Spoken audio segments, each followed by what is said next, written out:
düşüb ona yanma, qədimi bilmədim. Sənə ömrüm canım dedim, qədrimi bilmədin. Sevmədin, məni sevmədin. Sevmədin, məni sevmədin.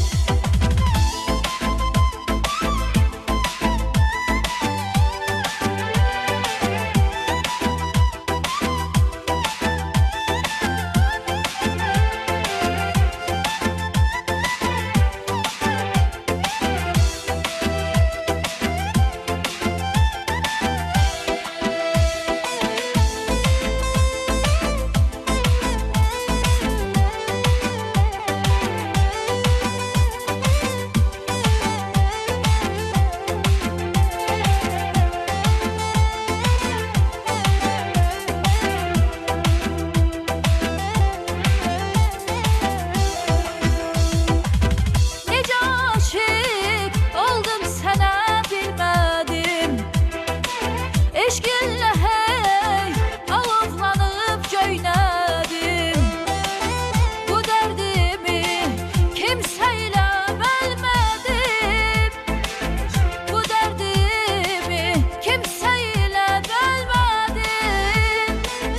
İndi bildim sən məni heç sevmədin. İndi bildim sən məni heç sevmədin. Sənin üçün o qədər ağladım, ağladım bilmədim.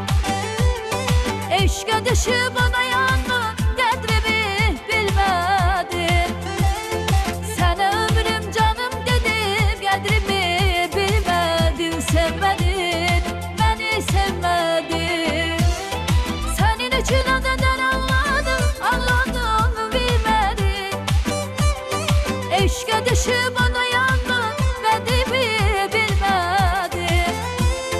Sənə ömrüm canım dedim, qədrimi bilmədin. Sevmədin, məni sevmədin. Sevmədin, məni görmədin. Sevmədin, məni sevmədin. Ha, ürəyincə oldu. Ürəyincə oldu. Ha. Bakıda elə bilib Şəminə xanım oxuyur. Mənim səsimi bir Şəfaya oxşadırlar, rəhmətli, Allah rəhmət eləsin. Bir də İmini, Yox, ən çox Şəbnəm Şəbnəmə oxşadır. Hə, çox oxşadır. Şəbnəm Tovuzlu. Mənim zil Bu mahnını da kanalım var Şəbnəm deyə, amma- Tovuzlu da oxuyub. Bəli, oxuyub. Çox adam oxuyub. Amma Şəbnəm xanımın, yəni İfasında ifasıdır. öncə eşitmişik. Hə. Kimin mahnısıdır ümumiyyətlə özü? Əyləş. Valla bilmirəm, amma mən bilən Şəbnəm xanımındır. Narana xanım da var, o da oxuyub. Deyir, Hə, o da oxumuşdur. ümumiyyətlə çox adam oxuyur bu mahnını. Sən də oxudun. Mən də səsimə Amma düşdü bir şey oxudum. mahnıdır. Sən oxuyarkən Mənim səsimdə olanı çox adam bəyənib. Çünki Şəbnəm xanımın elə bir eyni tanalıqda. Mən zil tanalığım olduğu üçün mənə ən çox zil